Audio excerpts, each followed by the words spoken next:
we can talk about Man City. They're pretty good. Minus 900 against Southampton. This match is taking place at the Etihad.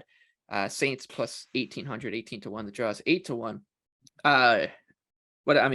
We get to this point every year with City. It's like, oh, what can we even say about them anymore? Let's talk about Saints though. 9th in non-penalty expected goals allowed, but the chances they give up are usually quality. 17th in the Premier League in big scoring chances allowed.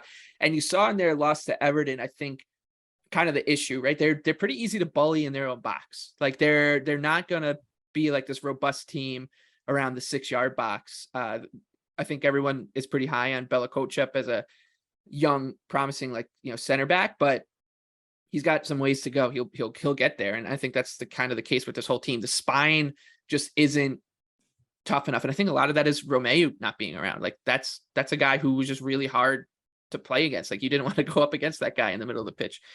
So it feels like they just are not capable or suited. They don't have the personnel to handle Holland, and I might be like oversimplifying and creating a narrative just to base around one player, but it's just how it is at this point with the City team. So even at 18-1, I'm usually this type of number in the Premier League is automatically a play for me because we'll see one or two a year. But I'm going to sit out. So this will be the one that cashes. It was right around this time of year, I would say, with Palace and City, maybe a little later in the year for that one, where they won 20-1. Oh, yeah, it was Halloween weekend. Yeah, it was a 20-1 underdog. So it's going to be a pass here. BJ, of the three of us, you're the only one who's into this.